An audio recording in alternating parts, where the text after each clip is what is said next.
Las universidades de Chile, Católica y Concepción dieron a conocer el cuarto informe iCovid, el cual reveló una especial preocupación por la transmisión comunitaria en regiones. Específicamente se manifiesta inquietud por lo que ocurre en las regiones de Valparaíso, el Biobío y lo hemos visto en Magallanes. Para hablar de este tema, profundizar y otros temas de la contingencia, nos acompaña Gabriel Cavada, epidemiólogo académico de la Escuela de Salud Pública de la Universidad de Chile. Gabriel, bienvenido a Canal 24 Horas, muy buenas tardes. Muy buenas tardes, Andrés, un placer estar contigo.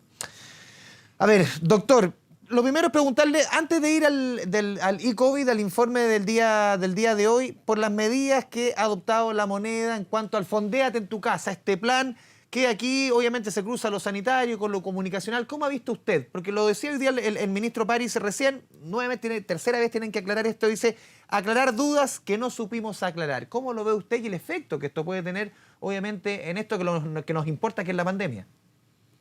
No lo veo muy bien, pues, Andrés, porque usted sabe mejor que yo que el lenguaje constituye realidad y si ha habido una constante en la comunicación de esta pandemia, desde el comienzo hasta ahora, ha sido una especie de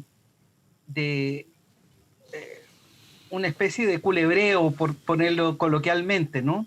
Sí. Entonces, si usted en un momento respecto, digamos, a las medidas que estamos hablando de nuestras fiestas patrias, en un momento dice, mire, ¿sabe qué? Vamos a dar permiso para que la gente se pueda reunir, etcétera, etcétera, etcétera, lo que hace es justamente dar una sensación de que la situación, la pandemia está completamente superada, minimiza el riesgo y la gente cree, digamos, que todo está normal y por lo tanto puede seguir adelante. Y instalar ese tipo de comunicación en las circunstancias en que estamos viviendo es extremadamente peligroso, porque usted, como señalaba al principio de esta conversación, en Punta Arenas tenemos una situación que es muy preocupante, en Valparaíso lo mismo, en el Biobío la misma situación, y si esto lo miramos nosotros en una perspectiva nacional, yo diría que las cosas se están incluso empeorando un poco. Entonces usted no puede instalar una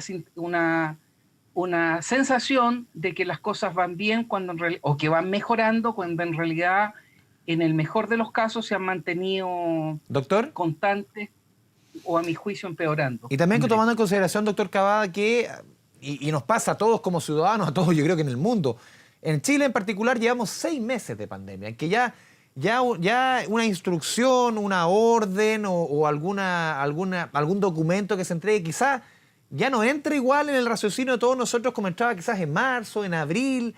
¿Puede darse también eso? Por supuesto, porque en el fondo uno se empieza como a acostumbrar a la tragedia, ¿no? ¿Le pierde miedo a la tragedia? Le pierde miedo a la tragedia y cuando en realidad desde el punto de vista comunicacional yo creo que nunca se instaló de buena forma la percepción de riesgo que uno debía tener frente a esta ciaga enfermedad, ¿no? Doctor Cavada, vamos al informe iCovid que ustedes entregaron durante esta jornada. La tasa de contagios, preocupante, lo que hemos visto, recién lo veíamos en despachos en la comuna en la región de Magallanes, en Punta Arenas puntualmente, incluso hoy día se tiene que volver a poner la restricción vehicular, lo que está pasando en Concepción, en otras ciudades. La tasa de contagio, para explicarle a las personas a qué nivel está y cuál es el nivel recomendable. Con todo gusto. Fíjese que antes de contestar su pregunta, si uno mira la curva epidemiológica de Punta Arenas, uno tiende a pensar de que este hubiera sido un recrudecimiento de la epidemia. Sin embargo, si uno la mira, digamos, desde el comienzo de los primeros contagios en Punta Arenas, en realidad lo que uno ve es que como que recién ahora la curva epidemiológica está subiendo. O sea, como si la epidemia se les hubiera desatado con fuerza estos últimos días y no, digamos, hace unos 3 o 4 meses. ¿Es como lo que pasa en Argentina también? Es parecido, es parecido. Ahora, si queremos ver cómo está la situación a nivel nacional, como para referirme más más directamente, Perfecto. digamos, a lo que dice la Universidad de Chile y las universidades asociadas respecto del factor de crecimiento de la epidemia.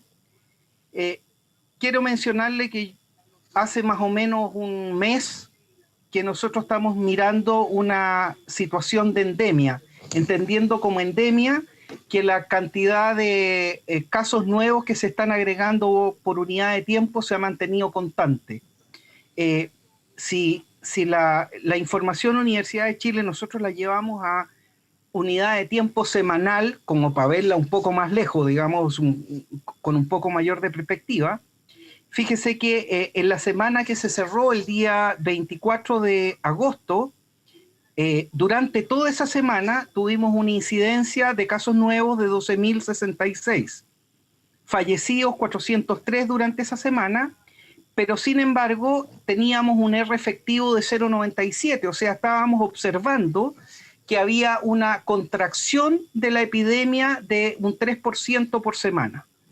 Sin embargo, 7 días después, o sea, cuando hacemos el mismo análisis el día 31 de agosto, los incidentes eran 12.158, los fallecidos eran 373 por semana y este R efectivo había subido a 1.007, o sea, mayor que 1.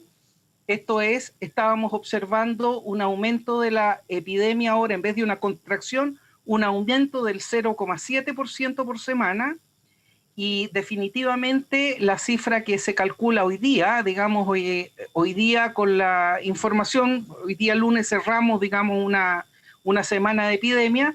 Nuevamente, en la semana última, entonces, hemos echado al saco de incidentes 12.548 casos nuevos, 363 fallecidos, pero lo más complicado a mi juicio es que estamos observando un R efectivo de 1,03, o sea, estamos presenciando un aumento de la epidemia a razón de un 3,2% de casos por semana, cuando, le reitero, el lunes pasado esto era solo de un 0,7%. Doctor, este concepto Cuénteme. que usted mencionaba antes, y le pido por favor que me corrija, porque uno por más que ha entrevistado a muchos doctores, siempre es bueno ir aprendiendo todos los días.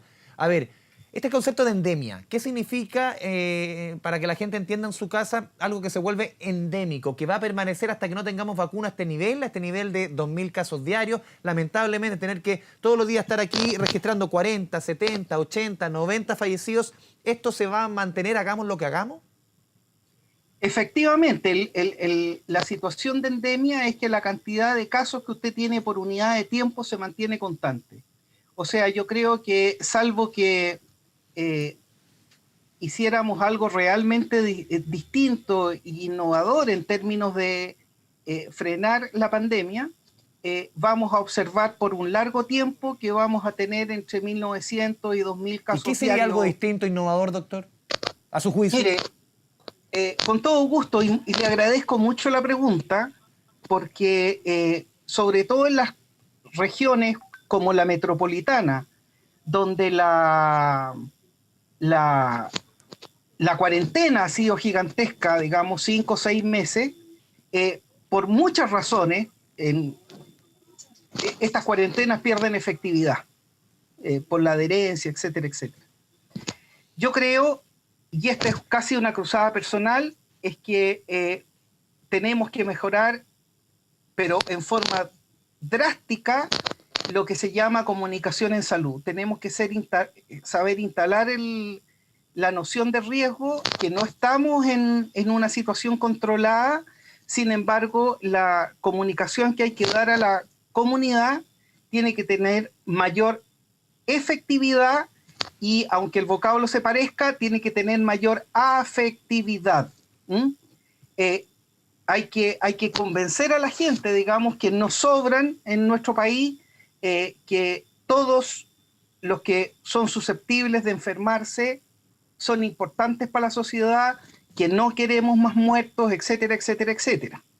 Ahora, si me permite, yo creo que el actor comunicacional, digamos, ya debería dejar de ser la autoridad sanitaria, porque ha dado muchos tumbos en términos de decirse, desdecirse, etcétera, etcétera. ¿Quién puede ser un actor para comunicar que no sea la autoridad sanitaria? No es fácil, porque también tiene que no hacerse es fácil. cargo. Yo más bien le devolvería la pregunta a usted. Usted es un especialista en comunicaciones. No soy experto en medicina, así que hasta ahí no llega. No, pero está bien. Lo que yo convocaría, digamos, es a no sé, publicistas, ¿no es cierto?, que sepan efectivamente tomar la beta emocional, digamos, de los receptores del mensaje y les instalen esta historia de que estamos efectivamente todavía en muy alto riesgo de contagio. Si usted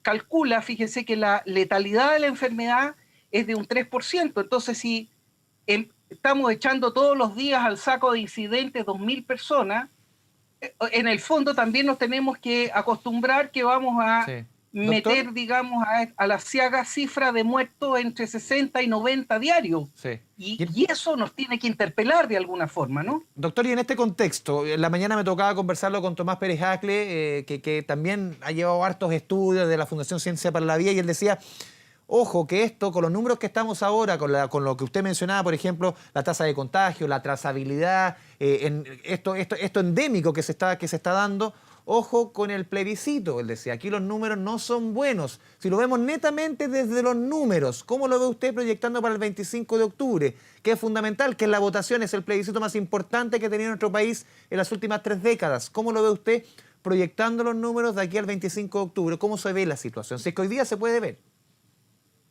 Si es que hoy día se puede ver. Mire, hace cosa de un mes atrás, digamos, yo tenía una proyección que era bastante... era positiva. Bastante buena, era positiva. Yo la leí en un par de días, era bien positiva. Claro.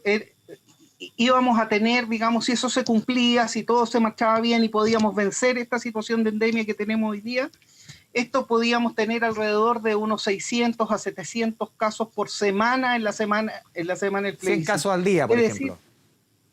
Y menos incluso, tal como usted señala. Pero así como están las cosas, es probable que nos mantengamos en una cifra de alrededor de 12.000 a 13.000 casos por semana, ¿no es cierto?, que nos va a dar alrededor de estos 2.000 que tenemos cada 7 días. Ahora, como hay una cuestión que se trata de conjugar, digamos, la vida cívica con el azote de esta pandemia, yo lo que creo que hay que redoblar muchísimo los esfuerzos, de modo tal de tener un muy buen control, un muy buen control y poder cortar la circulación de este virus. Estamos más o menos a 2 meses de eso y yo creo que todavía podemos hacer un esfuerzo y no resignarnos, digamos, a esta cifra endémica. Tenemos que hacer algo, digamos, y por eso le insisto que debería haber, digamos, un muy buen arte en la comunicación, de modo tal que se vuelva a instalar el riesgo desde el punto de vista de poder asignar la administración responsable de nuestra propia libertad, ¿sí? O sea, evitemos aglomerarse, no es tan necesario ir a un bulevar lleno de restaurantes, ¿no es cierto? Moderémonos en ese tipo de decisiones. Bueno, y por cierto, las medidas archiconocidas desde el punto de vista sanitario, lavémonos las manos con agua y jabón hasta que perdamos la piel, usemos mascarilla, la distancia social, etcétera, etcétera, etcétera. Doctor Gabriel Cavada, epidemiólogo y académico de la Escuela de Salud Pública de la Universidad de Chile, le agradecemos este espacio, esta conversación en días, obviamente, que es muy importante tener este tipo de claridad, los conceptos que usted pone aquí arriba de la mesa, porque es bueno hablar pan, pan, vino, vino de lo que viene, y usted lo decía y lo recalcaba, el tema comunicacional. Doctor Cavada, un gusto y ojalá que volvamos a estar en contacto futuro con Canal 24 Horas. Don Andrés, un placer, a su disposición. Que le vaya bien, un abrazo.